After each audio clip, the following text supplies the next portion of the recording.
Hello friends, स्वागत है आप सबका आपके अपने यूट्यूब चैनल पर। आज से हमारी सीटेट 2026 की क्लासेस शुरू हो चुकी हैं और आज की हमारी एकदम धांसू क्लास मैथ पैडागोजी से शुरुआत हम लोग करें। मैथ की पैडागोजी, इसमें 15 क्वेश्चंस को हम इम्पॉर्टेंट 50 क्वेश्चंस को डिस्कस करेंगे, जो कि आज हमारा पहला क्लास है।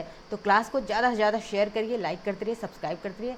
देखते हैं आज का अपना पहला प्रश्न, जो कि बेहद इंपॉर्टेंट है आप सबके लिए। देखिए, पहला प्रश्न है हमारा कि प्राथमिक स्तर पर गणित शिक्षण का मुख्य उद्देश्य क्या है। तो प्राइमरी लेवल पर आपका गणित शिक्षण का मेन उद्देश्य क्या होना चाहिए?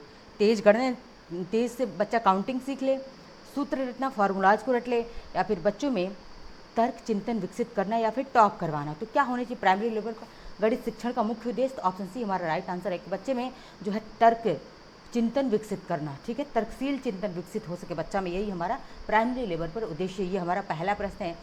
आगे देखते हैं दूसरे प्रश्न को। दूसरा प्रश्न हमारा है, एनसीएफ 2005 का गणित पर नारा क्या है?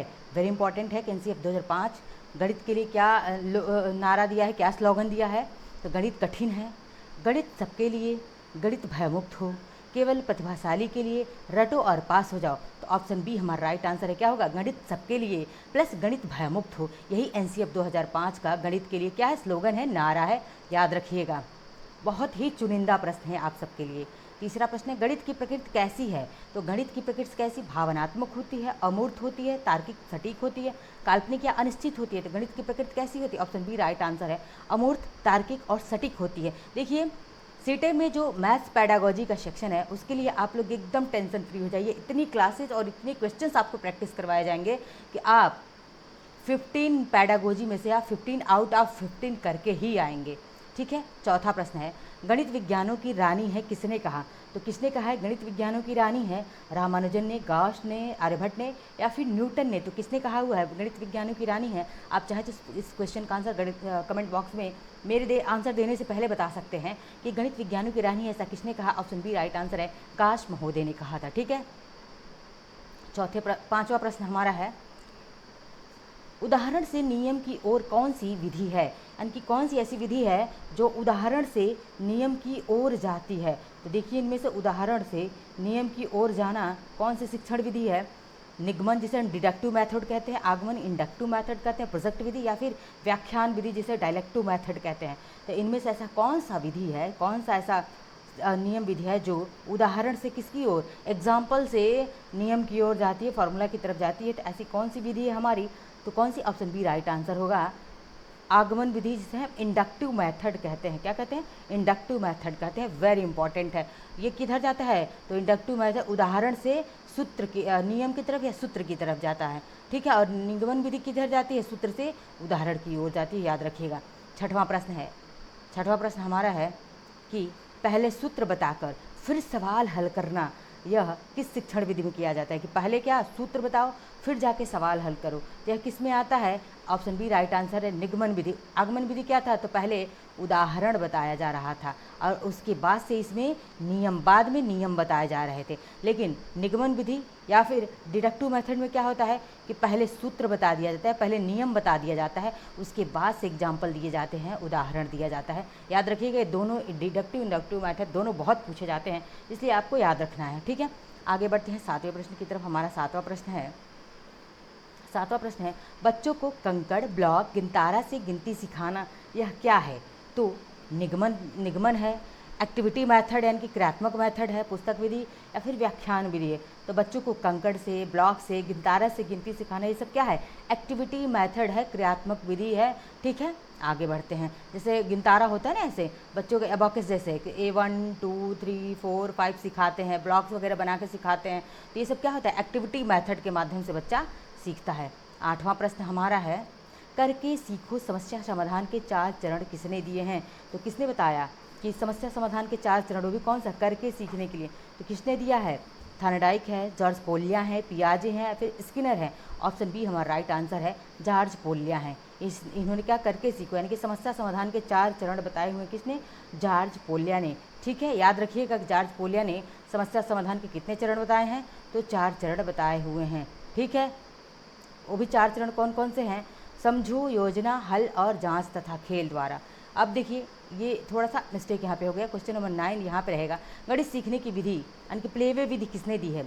और जॉर्ज पोलिया, यहाँ पे मैं कंफर्म कर दूँ आपको, यहाँ पे मैं कंफर्म कर दूँ कि जॉर्ज पोलिया ने जो गणित सीखने की 4 यहाँ पे क्या है, गणित समस्या समाधान के 4 चरण जॉर्ज पोलिया ने जो दिए वो क्या है, समझो, योजना, हल और जांच, वो भी खेल द्वारा जांच। ठीक है। अब 9वां प्रश्न है, गणित सीखने की विधि प्लेवे विधि किसने दी है। तो गणित सीखने की प्लेवे विधि को किसने दिया हुआ है। तो गणित सीखने की प्लेवे विधि को मारिया मॉन्टेसरी हैं, फ्रॉबेल है, किलपैट्रिक है या फिर ब्रूनर है, किसने दिया। तो गणित सीखने की प्लेवे विधि को याद रखिएगा, फ्रॉबेल महोदय ने किसने दिया था। प्लेवे विधि यानी कि खेल विधि को फ्रॉबेल महोदय ने दिया था। ठीक है। अब 10वां प्रश्न है, 10वां प्रश्न है, बच्चा 1001 माइनस 999 यानी कि बच्चा 1001 में से 999 घटाने पर 2 लिख देता है। यह किसकी गलती है, यह कैसी गलती है। देखिए कह रहे जोड़ की गलती है, कैरी या बोरो की अवधारणा स्पष्ट नहीं इसकी, या गुणा की या ध्यान की कमी है। तो किसकी गलती है भैया, बच्चे को कैरी या बोरो की अवधारणा ही स्पष्ट नहीं है। ठीक है। आगे देखते हैं। 11वां प्रश्न है हमारा, बच्चे गणित में कमजोरी का कारण यानी कि बच्चे की गणित में कमजोरी का कारण पता लगाने के लिए कौन सा परीक्षण किया जाता है, कौन सा टेस्ट लिया जाता है, किसमें, गणित में कमजोरी का पता लगाने के लिए। तो उपलब्धि परीक्षण यानी कि अचीवमेंट टेस्ट, निदानात्मक परीक्षण के डायग्नोस्टिक टेस्ट, मासिक टेस्ट या फिर टर्म टेस्ट। तो कौन सा टेस्ट लिया जाएगा बच्चे में किसकी कमजोरी को दूर करने के लिए, गणित की कमजोरी को दूर करने के लिए हम डायग्नोस्टिक टेस्ट करेंगे। क्या है, निदानात्मक परीक्षण यानी कि डायग्नोस्टिक टेस्ट करेंगे। ऑप्शन बी हमारा क्या होगा, राइट आंसर होगा।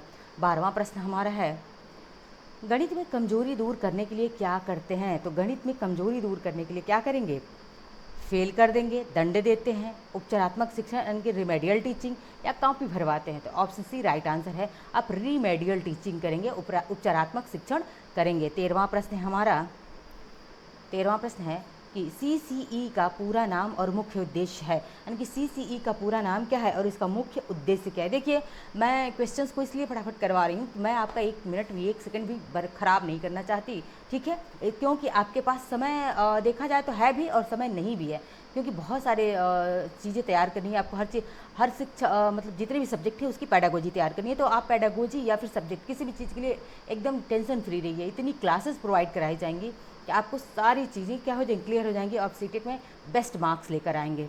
ठीक है। देखिए CCE का पूरा नाम और मुख्य उद्देश्य क्या है, सेंट्रल एग्जाम पास कराना, कंटिन्यूअस कॉम्प्रहेंसिव एवोल्यूशन यानी कि रटने से बचाना और सर्वांगीण विकास, क्लास टेस्ट क्या डराने के लिए या चाइल्ड एजुकेशन केवल पढ़ाने के लिए। तो CCE पहली चीज़ तो इसका पूरा नाम जानिए क्या है, कंटिन्यूअस कॉम्प्रहेंसिव एवोल्यूशन, एंड इसका मुख्य उद्देश्य क्या है, रटने से बचाना, बच्चे को रटने से बचाना है और बच्चे का सर्वांगीण विकास करना है। क्या करना है, बच्चे का सर्वांगीण विकास करना है। ठीक है। आगे देखते हैं 14वां प्रश्न, आज का हमारा सेकेंड लास्ट प्रश्न है ये 14वां प्रश्न। रटने से बचाना स्थानीय मान यानी कि प्लेस वैल्यू समझाने का सबसे अच्छा TLM क्या है। तो सबसे अच्छा TLM क्या है रटने से बचाने के लिए। ठीक है। अब देखिए क्या है, कह रहा है chart, abacus, dean block, radio या फिर पोस्टर। स्थानीय मान प्लेस वैल्यू समझाने के लिए सबसे अच्छा TLM क्या होगा।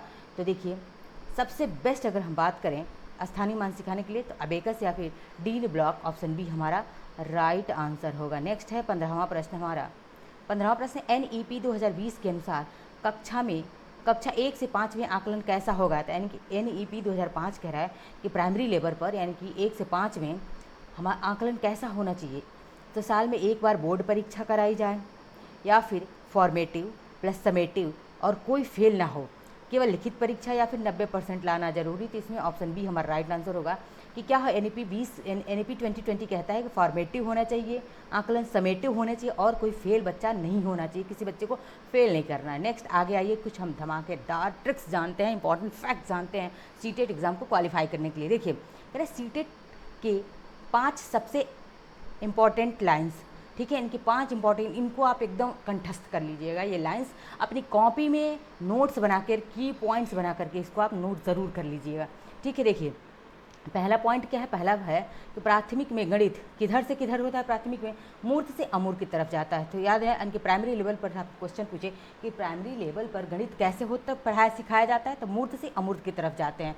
पहले खिलौने, फिर चित्र, फिर संख्या देते हैं। ब्रूनर ने CPA का कहा था। ठीक है, अब देखिए दूसरा है शून्य का आविष्कार कहाँ हुआ था? भारत में हुआ था। और किसने? ब्रह्मगुप्त ने किया है। ये भी क्वेश्चन पूछा गया क्वेश्चन है ये। देखिए तीसरा हमारा क्या है? तीसरा पॉइंट है कि गणित में असफलता का कारण क्या होता है? तो डर, फिर रटना, गलत विधि और बच्चा कमज़ोर नहीं। ठीक है, आगे देखते हैं चौथा क्या है? लड़के लड़कियां गणित में गलत मिथक NCF 2005 खारिज करता है कि भैया लड़के लड़कियां गणित में क्या है? दोनों भैया दोनों सीख सकते हैं गणित को, ऐसा नहीं कि लड़कियां गणित नहीं सीख सकती हैं। पांचवा है पहाड़ा। पहाड़ा में क्या है? रटवाओ मत। पहाड़ा भैया रटवाना नहीं, सिखाना है। कैसे? 2 का पैटर्न, 5 का पैटर्न से हम पहाड़े को समझाएंगे, लेकिन रटवाएंगे नहीं कि बच्चे को क्या पहाड़ा रटो। ठीक है, आगे देखते हैं। अब सीटेट का 2 फंडे, ये दोनों फंडे आज की क्लास के हमारे मूल मंत्र या फिर की पॉइंट्स जान लीजिए। ये की पॉइंट्स है, ये आज की हमारी क्लास के की पॉइंट्स हैं। ये सीटेट का फंडा देखिए क्या है? कह रहा है कि पहला है सवाल में जब आपके जो भी सामने आपका क्वेश्चन पेपर आए उस उसकी बात करें, उस सवाल की बात करें कि जब क्वेश्चन पेपर आए आपके सामने और उसमें आपका क्वेश्चन हो तो उसमें आपको क्या दिखाई दे? बच्चे की सोच, गतिविधि, समझ दिखे तो वही ऑप्शन सही होगा। यानी कि 4 ऑप्शन आपको दिए रहते हैं, जिसमें उस 4 ऑप्शन में आपको अगर बच्चे की सोच दिखाई दे रही, गतिविधि दी, एक्टिविटी आधारित ऑप्शन की बात हो या फिर समझ पे आधारित ऑप्शन हो, तो जिस ऑप्शन में आपका ये शब्द दिए होंगे, ये की पॉइंट्स दिए होंगे, वही ऑप्शन आपका सही होगा और यह 99.9% सही होगा। ठीक है, दूसरा है रटो, तेज करो, डांटो वाला ऑप्शन हमेशा गलत होता है। याद रखिए, जिस ऑप्शन में सीटेट में आपको रटो दिया हो, तेज करो, डांटो, शिक्षक डांट रहा है बच्चे को, तो वो ये वाले ऑप्शंस क्या होते हैं? हमेशा गलत। 100% ये वाले ऑप्शन गलत होते हैं। ठीक है, तो इसलिए ये दोनों की पॉइंट्स को आपको मेंशन कर लेने हैं, अपनी कॉपी में नोट्स बनाना है, बिल्कुल नोट्स बनाना है, लिखना है। इसलिए क्योंकि लास्ट टाइम आपको जब रिवीजन करना होता है तो आपके पास कुछ होता ही नहीं है, आप कैसे रिवाइज करोगे? तो की पॉइंट्स एटलीस्ट आप लिखते जाएंगे। की पॉइंट्स मैं हर क्लास में आपको कुछ की पॉइंट्स देती जाऊंगी और उन की पॉइंट्स को आप लिखते जाएंगे। देखिए आज हमारी मैथ की पहली पैडागोजी थी, इसके बाद EVS की, इसके बाद बाल विकास की, हर सब्जेक्ट, पर्यावरण की हर सब्जेक्ट की पैडागोजी आएगी। उसके बाद से आपको प्रीवियस ईयर करवाया जाएगा, फिर न्यू क्वेश्चंस भी करवाए जाएंगे और साथ ही साथ थियोरी भी आपको पढ़ाई जाएगी। क्लास के साथ जुड़े रहिए, मिलते हैं नेक्स्ट लेक्चर में। धन्यवाद।